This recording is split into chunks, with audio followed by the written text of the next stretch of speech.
Bathong ke montle. Jo bathong lona.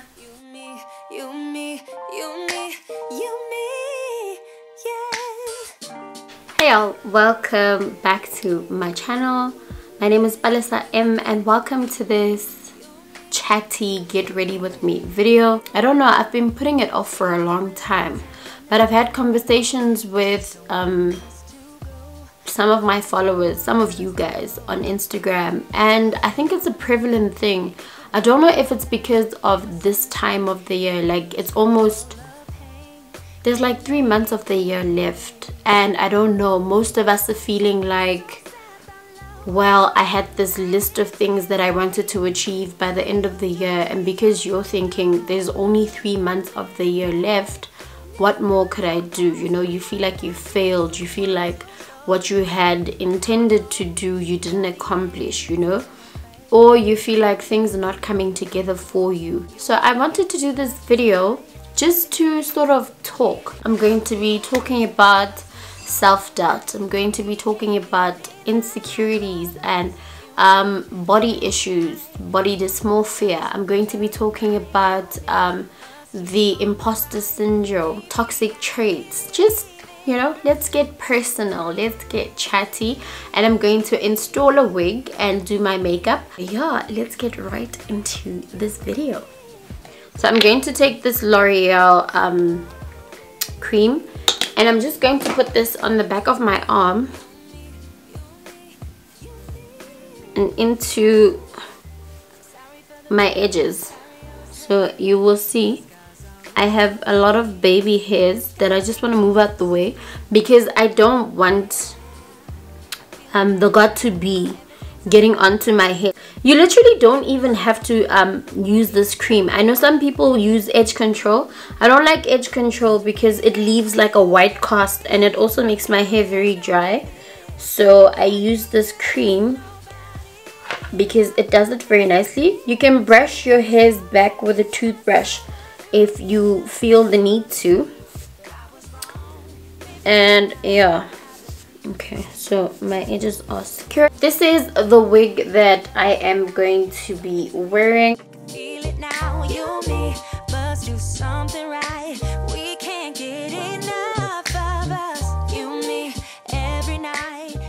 I am going to grab that wet wipe and I'm going to wipe right in front of my hair there where I am going to spray the got to be. I'm just going to wipe the oils and things that are going to like sort of prevent the got to be from sticking. I use the mini one because that big one, I've heard people complaining about the nozzles breaking, and what I do is I spray it and then I go with my finger. You want to spray it in front of your edges. Don't spray it like right on your edges. Just a little bit in front of your edges.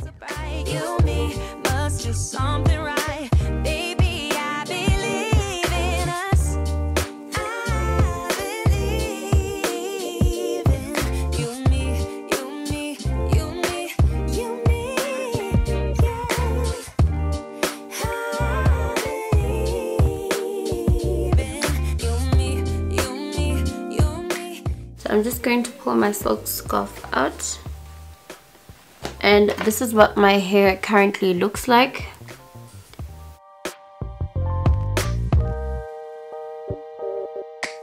Today's foundation is my favorite Rimmel London 25-hour comfort serum, and I'm in the shade Almond. Imposter syndrome. Imposter syndrome is looking down on yourself in comparison to people around you. So it could be someone at your place of work, it could be someone in the same field. Like, I'll make an example with me, and my imposter syndrome has to do with my YouTube channel. And why I say that is I always have videos, like I always shoot ahead, but when the imposter syndrome sets in, I feel like I'm not adequate, you know, that there are people doing better than me, and what do I have to show people? Like, it comes with self-doubt for me. Like, I know I recently hit 2,000 subscribers on YouTube, and that, it scared me because I didn't think it was going to happen. And when that happened, then I started doubting, because then the next step was get to 3,000, and I got bang brook, and I was a bit scared, and I thought, it's not going to happen. Literally in a week I had hit 2,600 subscribers, so I gained 600 subscribers in a week, and it scared me out of my guts. I missed a week. I didn't post a video on YouTube for like a week. And yeah, then I sat down and I did some reflecting on some, let me talk about it candidly, you know. I am scared, like, a lot. A lot of things scare me. I doubt myself a lot when it comes to the things that I want. And also I think it has to do with how I grew up. Things that have happened while I was growing up, I think that is the reason for me being and acting the way that I do. But ever since I started therapy, I don't live in my fear. So I feel my fear. Okay, I'm afraid. Okay, I'm not sure if this is going to work. But if I don't put out the videos on YouTube, I'm never gonna know if people are going to watch it. Lo and behold, people are watching my videos, and it's like, well, what was I scared of? Like, feel it. It's okay. We're all always unsure of what we're trying to do or whatever, but don't stay there. You have to try. Like, the question I ask myself these days when I'm scared is, what do you have to lose? I see my body not the way it is. So I could exercise and lose weight, and people will see me as growing smaller, but for me, I will see the like, sort of disformed. Like, my body is, I see things that might not even be there. I think this is a result of growing up, you know, in black families. The minute you pick up weight, there's an aunt, there's a sibling, there's a cousin, even moms who tell you, one. You go out, when we were kids, we go out and we play sports, and you know, you get a bit sunburnt, and there is somebody already with a comment saying, I've never been a fan of my body. I have never been a fan of my body. I've never understood my body. Also, as a child, it's not like you're born knowing that you're supposed to have self-love and your body is beautiful and, you know, all these things. You get taught those things. I wasn't taught those things. I've always been a skinny girl. I was always a skinny girl. I didn't have any boobs. I had the skinniest legs, like, all through primary school to high school, and I got teased about it, how skinny my legs were. And when the other girls were getting curves, I did not have curves. Instead, my breasts came in very quickly. I didn't have breasts when the other girls had breasts, but in about 2 years I was bigger than the other girls, type of thing.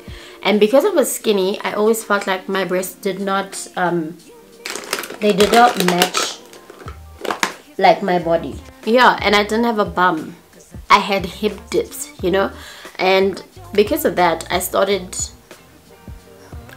overeating, and that resulted in me getting a big tummy. Now I have a kid and my body has changed, and it's a bit difficult for me to look at myself, but I want to teach my son that you're beautiful, that he must look at himself and he must point out, I like this and I like this. That is what I want to teach my son. Oh, my hair is beautiful, or oh, mommy, I've got a dimple, or that is what I want to teach my son. I was diagnosed at age 19 with anxiety and depressive disorder. I had been taking medication for it, but I stopped the medication because I was feeling like it was making me feel like a zombie. And I know a lot of people say, no, get the doses checked and whatnot and reduce your doses, and I honestly gave up on that because we were just not finding the right thing for me. I'm not suggesting that anybody else stop their medication. I stopped the medication. In consulting with my family, I also consulted with our doctor. The agreement was, if I ever start feeling suicidal, then I need to get back on the medication, which I haven't felt since. But I do have my relapses where I don't want to get out of bed, and I don't want to interact with people, and I don't want people around me. But it is something that I've learned to live with. I also know my triggers. I remember there was a time where I was filming weight loss and exercise videos on YouTube, but you've never seen my actual body, like the befores of what my body looked like, because I was so ashamed that I don't have this African body, and I don't have curves like an African woman is supposed to. I remember my mom used to tease me growing up about my boobs. I have an aunt who has boobs like mine, and my mom used to tease her saying she always walks forward, like the breasts are pulling her forward. I know she was joking, but it kind of hurt to hear things like that. And it wasn't just my mom, it was friends, it was kids at school, you know. I remember when the whole Facebook thing started, I have always been a selfie person. I've always posted just my face, and I've been okay with it. And there was a guy who sent me a message on Facebook and asked me, do you have legs, or are you paralyzed from the waist down because you never show your full body? And that was the thing for me, because one, I don't know how to pose. You guys don't know that. But two, I wasn't comfortable with showing that, and now you're going to say something that mean. Then there were people at school who would tell me, guys of course, who would tell me my face doesn't match my body. So I've got a pretty face, but my body isn't pretty, you know? And yeah, that's the reason why I lack self-confidence when it comes to my body. Like, I'm trying to do better for me and for like my body. And yeah, it's a difficult journey. I'm afraid of change. I know that's weird. Change scares the living daylights out of me, so I do not like change. So exercising is going to change my body. I'm used to this body, and if it changes, now I have to get reaccustomed and get to know a different body. It's a journey, but the more you work on it, the better it kind of becomes. Comparison.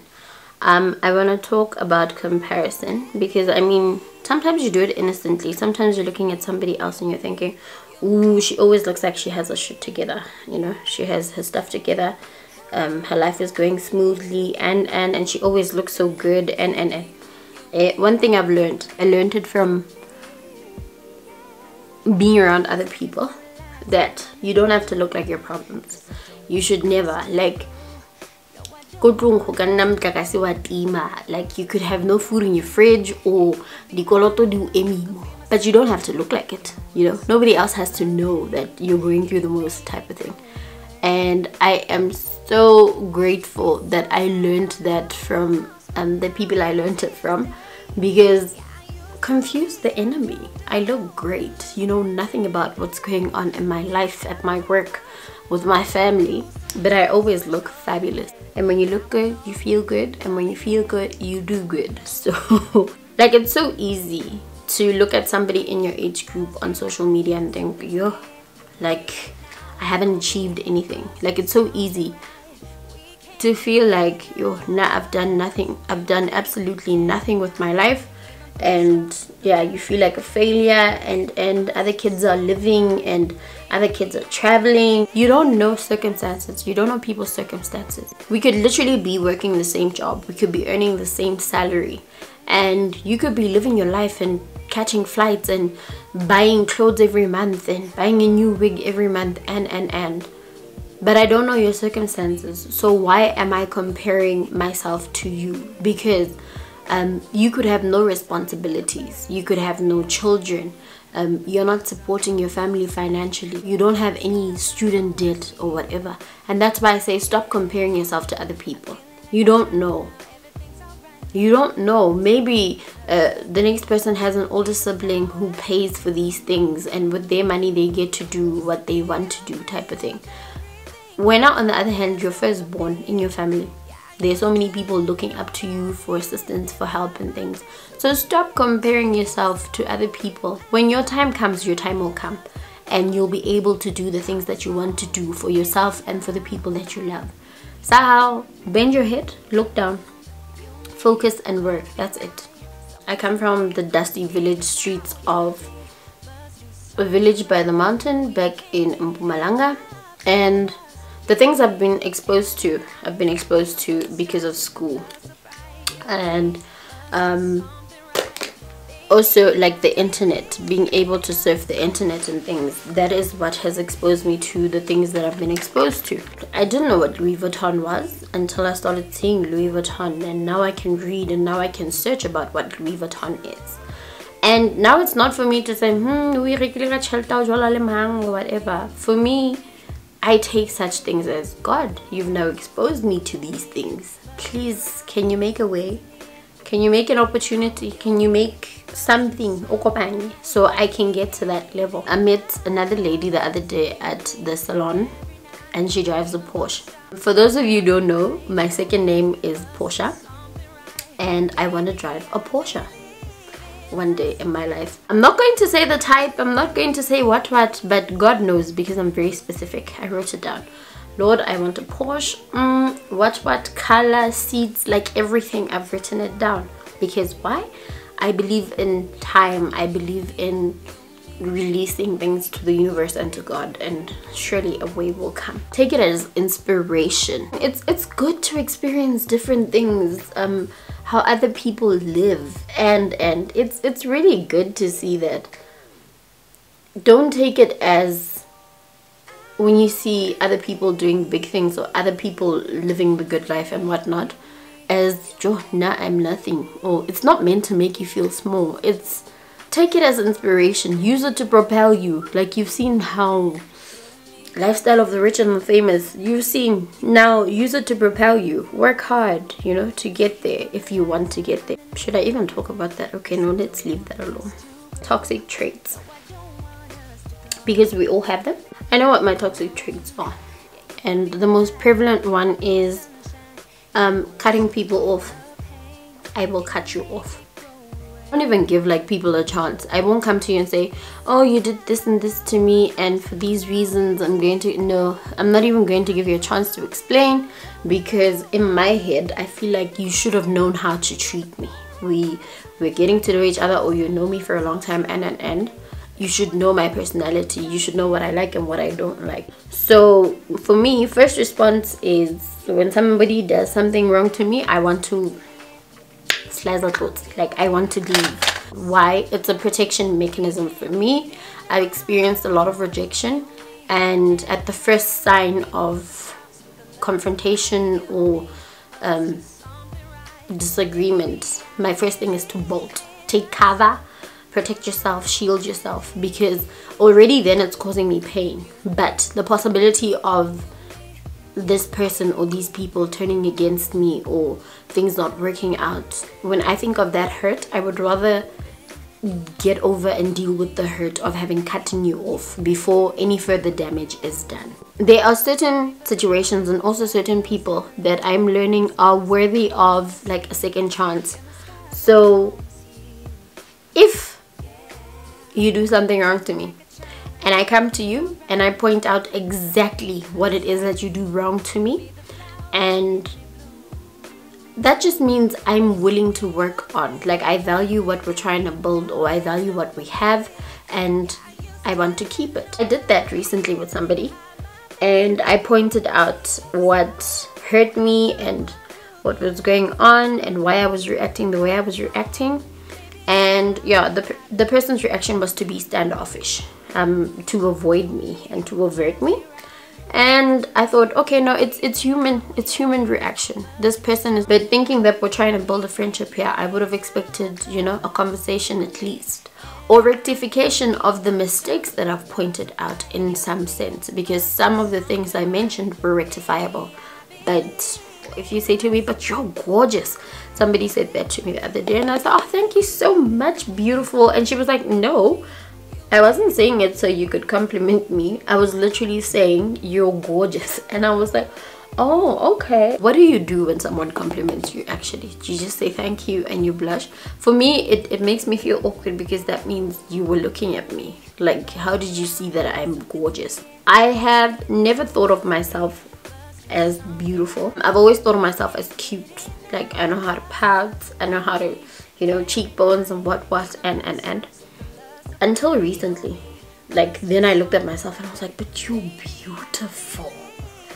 Like, you are beautiful. And I started believing it. So now when somebody says I'm beautiful, I'm like, in my heart, a girl, ain't that so? Like, ain't that the truth?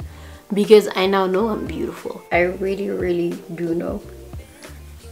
And I believe it. Like, that's on her. I've never been a person who loves clothes and I was telling my friend the other day, I was like, friend, when I go to the shop, if I find a dress that looks decent on me and they have it in 2 or 3 different colors, I'm getting those 2 or 3 different colors. I've never been a fan of shopping because growing up, my mom picked my clothes. My mom wasn't like the trendy mama who let you wear fashion and my mom was like, cover up and you have to look decent. The other girls at school would be wearing these trendy things, and yeah, well, single parent household, we couldn't really afford those things. So I never really learned how to style my body and what looks good on me but it's something that I am looking forward to doing now. I'm an overthinker. I always think of the worst possible scenario in a situation. Like, the funniest thing I will tell you is, before I started driving, every time I had the vision in my mind of me driving a car, it will always be, if you've been to Mpumalanga, then you know the roads are like swervy from Nelspruit to White River to Hazy View. The roads are very swervy, and when you look down, it's like a very long way down. And I would always think of myself driving that road, and at some point the wheels just fall off and the car rolls off the cliff, and like, it's always, I always think of the worst possible scenario. I'm driving. None of that has ever happened. Like, I've had a few minor things, thank God. It hasn't been anything big. I will scare myself even out of good things because of overthinking. I had to learn that yes, like, thinking about or envisioning a scenario is okay, but it's not okay that I'm always going to think of the worst thing. Like, why can't you think of the best thing? I am learning to speak up for myself. So if you do something that I do not like, I will definitely tell you. I'm not afraid to voice out the things I like, or my dreams in prayer. I used to be so afraid to speak about my dreams because some of the things we dream of doing are literally like ludicrous, and sometimes I sound ludicrous when I speak. So if I've ever spoken to you and I sound ludicrous, I'm sorry. It's just the confidence and the faith in my God that I can do these ludicrous things. Take care of yourself. It's okay to have responsibilities and to want to take care of everybody else. I know as moms and also as women, like, we grow up knowing that as women we are nurturers and we need to see to the needs of everybody else before we see to the needs of ourselves. Yeah, I was so consumed with taking care of the people around me, I was forgetting to take care of, like, myself. And as a result, when I would want to do things for myself, I would start feeling guilty about it. Like, going to the shop and I'm like, oh, let me go buy myself something. I'm gonna end up buying things either for the house or for my husband or for my son. Now I'm learning that, listen, you can't pour from an empty cup. You need to take care of yourself, honey. Like, you need to do things for yourself. You need to spoil yourself every once in a while, you know? Like, we always feel like we don't have enough money. I know. It's always straw. We need to change that habit of saying, oh, things are expensive, oh, what do I say to yourself? I can't afford it now. Then you sit down and then you draw up a plan of how can I afford this thing that I wanted. Stop, oh, it's expensive. Yes, we know it's expensive. You can see. Be the person that, oh, how much is this? And they tell you, and you're like, okay, no, I'll come back another day. And then you go home and you sit down and you strategize. And if you really want it, I always look at the people who buy clothes every month. Like, can you teach me, please? Because I don't know how you do it. Like, going shopping every month. Teach me, please. I would like to learn, guys. Guys, this highlighter. Somebody asked me about this on Instagram, ne? It's this. It's from Elizabeth Arden. Now I'm learning. These things cost pricey, Eddie cost them because the quality, child. So my lips was one of the things I got teased about, and I never used to like my lips, but now, have you seen my lips in gloss? Like, I've grown so much because I went on a journey of wanting to heal myself. Would you look at those lips, honey? Like, I want to thank you all so much for supporting my channel. I wouldn't be where I am if it wasn't for your love and support. If you're new to the channel, don't forget to hit that subscribe button. Please don't forget to like and share. And if you have any suggestions, constructive criticism, please leave it for me in the comment section down below. I will see you next time in my next video.